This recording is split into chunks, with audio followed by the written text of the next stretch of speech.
Today, I'm going to talk about the Chinese medicine emotions related to the kidney and bladder or the water element, which are fear and shock.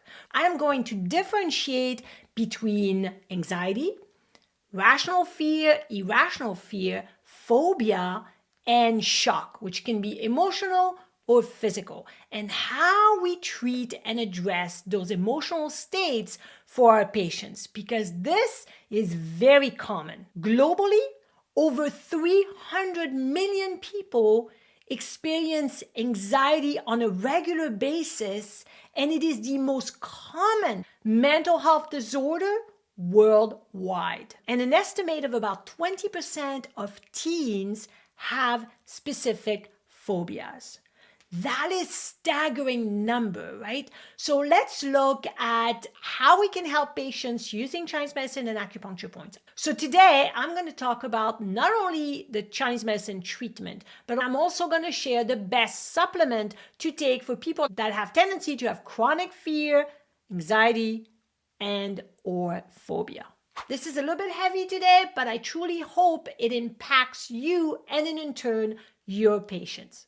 Welcome back to my channel. If it's your first time here, I'm Clara from AcuPro Academy, and I create Chinese medicine and acupuncture content for students and practitioners, making it easy to grasp and fun to learn. Let's go. So because we're going to talk mostly about fear and shock, let's differentiate fear with anxiety. Fear is an immediate response to a real threat. It triggers the body fight or flight reaction. It's short-lived and proportional to the danger. That's our body's natural response to the saber-toothed tiger, like they talk about when they talk about fight and flight. So that is rational fear because there is an immediate danger. Anxiety, on the other hand, is a lingering stress response to uncertain or future threats. It can persist without a clear trigger and often can lead to a feeling of doom or really amplifying the actual risk. Anxiety in TCM is more classified as an irrational fear, or it can be part of worry as well. But no matter what, rational fear or irrational fear affects the kidney and eventually the heart in Chinese medicine, because all emotions that are long-standing always depletes the heart. Now, both anxiety and fear can create similar physical symptoms. So let's look at the common triggers of fear, which leads to anxiety. Childhood trauma, life stressors like financial issues, work stress, major changes, health factors like physical or mental health condition, social issues like isolation, loneliness. Actually, there was a study showing that loneliness and isolation were among the top contributors to worsen mental health during the pandemic. It affected 70% of people that literally got a lot of anxiety from the isolation. Lifestyle habits, of course, coffee, poor sleep, unhealthy diet, substance abuse, can obviously lead to anxiety and fear. Some medication can do that as well. And there can also be genetic component with anxiety, family history, or intergenerational trauma that is trapped in the cells and create fear and anxiety. Now, if you want to know more about intergenerational trauma, I did a whole podcast with my idol, TCM rockstar, Dr. Yvonne Farrell, and she talked about intergenerational trauma and how to use the 8 extra vessels to address this issue. So I'll have the link below in case you haven't listened to this episode. Now, we said fear can be acute or chronic. The chronic, which leads to anxiety, can also be part of phobias. Phobias are more intense. They're irrational fears usually. They persist even if there's no threat, and they really interfere with the person's daily life and activities. They can also trigger panic attack, which makes sense, right? The most common phobias are social interactions, germs, enclosed space, heights, death, public speaking, or the fear of developing a disease. I have had patients over the years that have come in and just every little thing, oh my God, I think it's cancer. Everything. Oh, this is itchy on my hand. Is this cancer? So there is a lot of fear that can become this phobia because of emotional trauma, because maybe in the family a lot of people are sick or have been dying. So all those phobias affect a lot of people, but also much more teenagers. A lot of teenagers have phobias of social interaction, which is very normal. This is why everybody stays behind their device nowadays, of other people, of going outside. I had a patient who came to see me years ago and was completely in a panic every time there were people around him. So if his appointment was at 3, he would show up at 3:02. So he knew that nobody would be there. He could just walk in and come to the treatment room. So we didn't have to see anybody. He couldn't interact and see people. He felt so out of place. So even the first time he came to see me, that was really hard. But then we established trust and eventually he was calm with me. But to get to me was really tough. So we worked on this, and I'm going to talk about what we do when it comes to patients that have a lot of anxiety due to fear that are irrational, right? Which are called phobias most of the time. The other emotions we talk about, which is not really an emotion, but it's more an acute state, is shock. Shock in Chinese medicine relates to the water element, to kidney and bladder. Shock can be physical or emotional. That's easy to know if you have a physical shock, like a car accident, and you are on the side of the road and you got hit and you're bleeding, you're in shock. An emotional shock is bad news, like finding out that a loved one just died. That is emotional shock. And what happens? A lot of time people go gray overnight. Their hair turns gray overnight. This has been proven all over the world. This is shown, and which in TCM it makes sense because the hair on our head is related to the kidneys. And when we go gray faster, we age faster. And of course, shocking news can age us much faster. Imagine a parent that loses their child. They will age much faster because the news is such a shock. Now, symptoms of physical shock are usually palpitation, difficulty breathing, a weak pulse, maybe a pale face with a cool, clammy skin, and of course, confusion or fainting. When it comes to emotional shock, usually the person can feel dazed, they can also faint, they feel numb, they have difficulty in processing the information, and there's a disbelief or denial or a lot of screaming that can happen as well, right? Or the person can't talk at all. They just can't breathe, right? So that is what's going to happen in most of the time when an event creates that shock. Now, interesting fact about phobias is they can develop from a traumatic event. Women have much more phobia than men. Many phobias come from childhood or adolescence. And the median age of a start of a phobia is 8 years old. That is really young. And to have to live with this for a long time is so hard and sad. It makes me sad. Irrational fears like phobia, anxiety can impair our daily lives, can impair our relationship, our work. It really affects everything. So if we can help those patients with our tools, the impact we make is fantastic. Listen to this. A study on claustrophobia found that acupuncture treatment based on TCM acupuncture points had a 92% effectiveness rate in helping patients remain calm during MRI scans, because a lot of people get affected by claustrophobia because in that small space and they have to stay there for quite a long time, generally 40-45 minutes, right? So imagine 92%, that's fantastic. I'll put the link of this study in the show notes. Before we talk about TCM treatment, let's talk about other options that patients have when it comes to phobias and fear and anxiety. There could be counseling or family therapy, mindfulness. Some people may need medication or anti-anxiety medication or antidepressant that goes along with therapy. Now, this is when acupuncture is really good in seeing if we can avoid that, but it's not always the case, obviously. Regular exercise, relaxation technique, and gradually facing the fear in daily life. Now, I have a fear of heights, and I love hiking, which kind of doesn't go very well together. But I love hiking. I love the view at the top of the mountain. I love the exercise. I love to be in nature. So, I've hiked all my life, and I'm from the French Alps, so I was born on a mountain.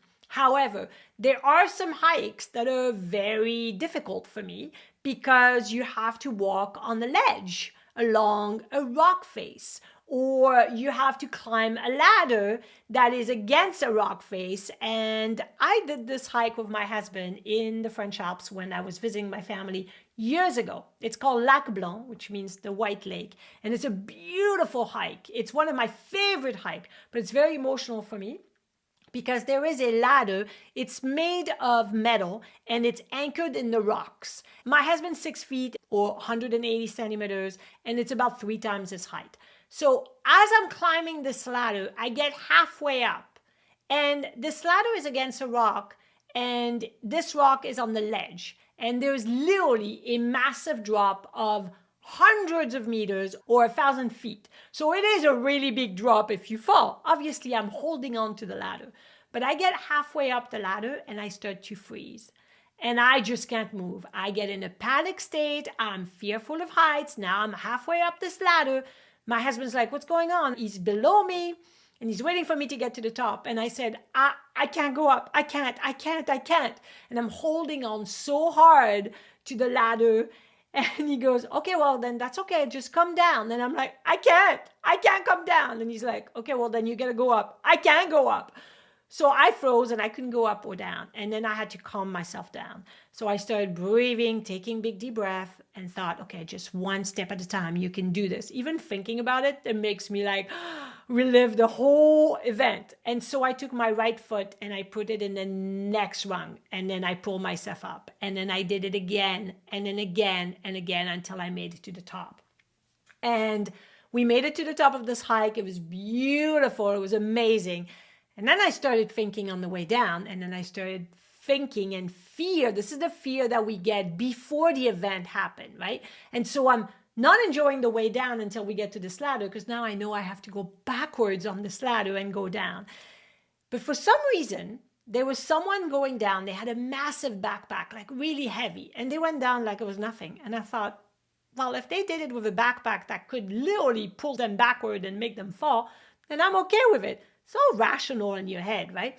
And so I went down much easier than I went up. And again, this is one of my favorite hikes, and we talk about it with my husband all the time, because when there is height issue, I always have to hold his hand, and I'm like, okay, hold my hand, and I take little steps. But it is not going to stop me from hiking because I absolutely love it. Do you have a fear of height? It's pretty common, right? Let me know.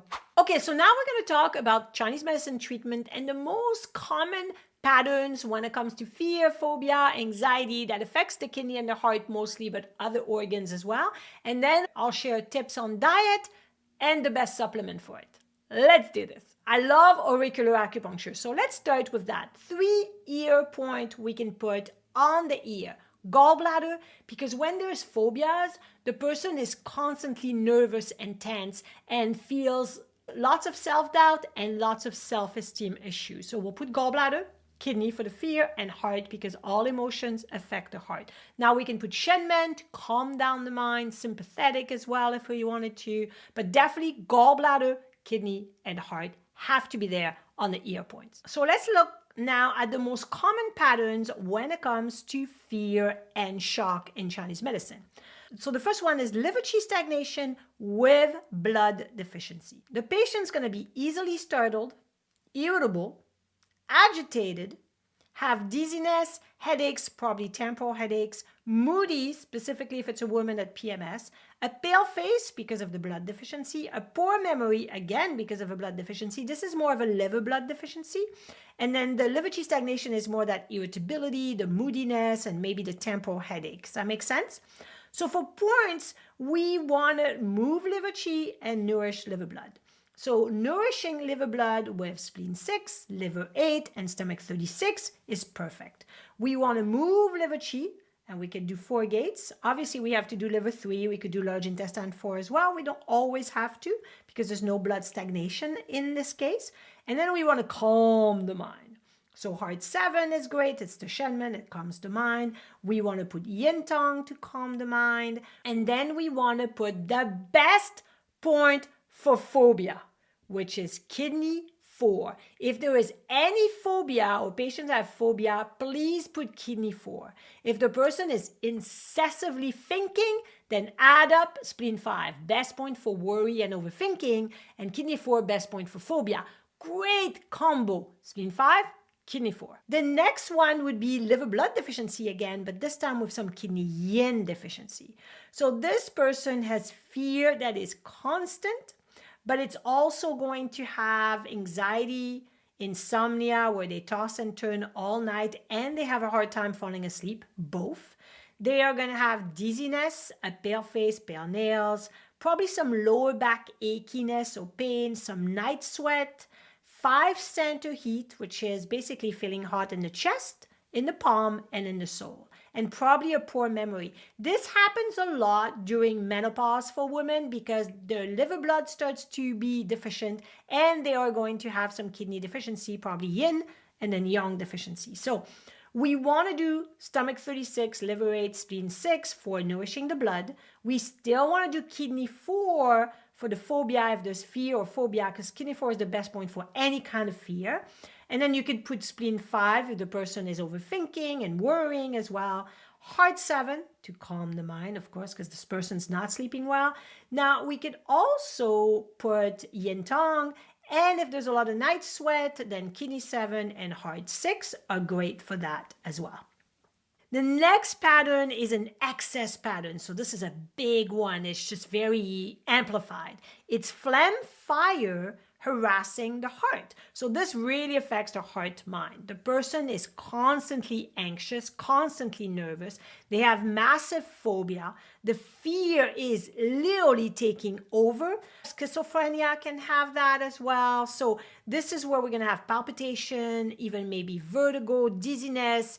The person's going to have a clouded mind. So there's phlegm in the mind, right? They won't think rationally at all. They can get into a state of feeling really irritable, really angry. They can be lashing out because they're scared. So that is a really big one. And the person will have a red tongue with a yellow, greasy coat and a slippery rapid pulse. So because this is such an excess, we need to bring all that excess down. So for the phlegm, we can do stomach 40. For the heat or the fire, we can do stomach 44. Heart 8 is great to bring that mind, that fire mind down, bring the heat down and calm the mind. Heart 8 is a great point for that. Gallbladder 40 is also really good to clear the phlegm and bring the heat down. And then, of course, we can do yin tong and kidney 4 and spleen 5 to really obviously address the mental aspect of this pattern.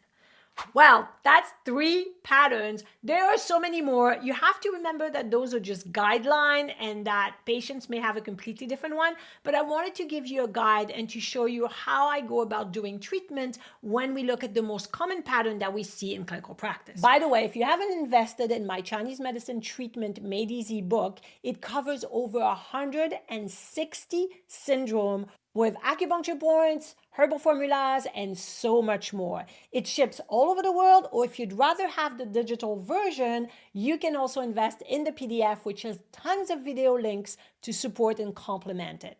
Check out the link below and invest in your copy today. There are 3 more. Let's go. The next one is kidney essence deficiency, and it affects the older population. I don't know if you've ever noticed, your grandparents or your parents. My mom, as she got older, she started getting fear constantly. She had fear of things she never had fear before. And as she got to her 90s, she was fearful of everything. Little things, big things, it didn't matter. She was scared constantly. She was living in the last year of her life in constant anxiety and fear. You know how hard that is on the body? Like, she's on a fight or flight 90% of the time that she's awake. It makes it so difficult. And it was really hard for me to watch because my mom was so fun. And suddenly she became this scared person that was just so different. And I could say that for myself as well, because I'm going to be 60 soon. And things I did when I was younger, I would not do today. For example, things I did when I was younger, having fun with my bikes and jumping over things. Now I'm like, nope, I'm staying on the bike. I don't jump over anything. I stop if there's an obstacle and I carry the bike over. It's a completely different story. So as we age, fear sets in, which makes sense in TCM because fear relates to kidney, and kidney is our aging system. So kidney essence deficiency affects mostly the older population. It's constant fear, like I said when I mentioned my mom, low back pain, tinnitus, low pitch, insomnia, which is more that toss and turn insomnia, feeling depressed. This also can set up for people that have Alzheimer's sometimes. For men, they can have seminal emission, libido is completely gone, there could be some night sweat. So this is really a kidney essence deficiency as people age. So we're not going to reverse it. It's just trying to calm them down by using points like kidney 4, spleen 5, having points like kidney 3, kidney 6 to really nourish that essence, maybe REN 4 or REN 6, trying to mitigate and really help the patient cope with what they're experiencing. Of course, we can do yin tong. REN 24 is also a great point for that because it is a ghost point, but it is a ghost point that's located on the chin. And so when people are constantly in fear and anxious, they never smile anymore, they never laugh. REN 24 is a ghost point for people that have lost that sense of joy and cannot smile anymore. Because of its location, it's supposed to loosen the lips and allow us to feel joy and smile. So I would put that point as well. The next pattern would be chi and blood deficiency, which is usually the kind of fear that's on and off. So this is more like some anxiety that occurs, but it's not always there. So it's not a phobia. It's more like a irrational fear. Sometimes it can be triggered by overwhelming, by stress, by fatigue, by overwork, right? Or a bad diet. So it's going to create palpitations, some anxieties, some shortness of breath, and the person's going to be pale, right? Pale face, pale lips, pale nails, fatigue, and tendency to sweat easily during the day while nervous or while anxious. So we can calm the mind again with the same points, and then we can nourish chi and blood with stomach 36, spleen 6, REN 6. Again, we can calm the mind with kidney 4, spleen 5, heart 7, yin tong, anything that you think would be really good for your patient. Remember one thing. I always say this, and I learned this from Dr. Yvonne Farrell.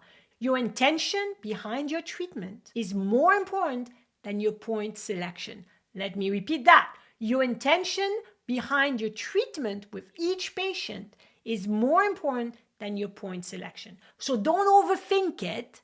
Just put the right intention and the point selection will come. Yes? Okay. The last pattern that I see a lot in clinical practice is heart and gallbladder qi deficiency. This is someone like the patient I mentioned before that was so scared of people that had to run into the clinic, get to sit down in the treatment room and cannot be around anybody. It's not just crowd, it's anybody. It's social anxiety. Social anxiety often, it's a gallbladder deficiency, self-esteem issue, self-doubt issue. So when it comes to that, the person's very shy. There could be some kind of paranoia. They're easily startled, like they're scared of everything. They cannot make decisions. That's a gallbladder issue. And then they have palpitation, probably lots of anxiety, maybe some plum pit syndrome. If you don't know what plum pit syndrome, it's that we feel like we have a ball of phlegm in the throat, even though there's nothing there. So it's kind of more of a feeling and sensation, but there's no phlegm in the throat physically at all. The person dreams a lot or maybe has nightmares. And so what we want to do is we want to do points to really strengthen that gallbladder. So gallbladder 34 is a great one. I would also add up gallbladder 24. That's a really good one to strengthen the gallbladder. And then gallbladder 40 because it also really helps move everything. We're still going to have kidney 4, spleen 5, REN 24 if the person never smiles, right, to open the lips, yin tong, heart 7, and then we want to tonify chi in general with stomach 36, maybe REN 6. It's up to you. But no matter what, we definitely want to put kidney 4 as your base and spleen 5 to calm the mind and then pick other points to reinforce those two. Yes? Okay, good job. Now let's finish off with diet that can trigger anxiety and fear. Unhealthy eating patterns. Lots of caffeine can totally trigger that. Processed food, alcohol, sugar can all worsen anxiety, fear, phobia. We recommend diet to patients. We want to tell them that they have to lower their sugar intake, caffeine intake, processed food, alcohol. Makes sense, right? And instead, replace all this with anti-inflammatory food that nourishes the brain, like food that are high in omega-3 fatty acid, like avocado, salmon, nuts, seeds. Now, because the gut and the brain connection, a lot of time healing the gut will help as well. So maybe probiotic can help, but I would not recommend probiotic without having a whole bunch of tests to see where the gut is at. And that's usually when I recommend a patient to go see a naturopathic doctor that can check out the health of the patient's gut. What else can we do?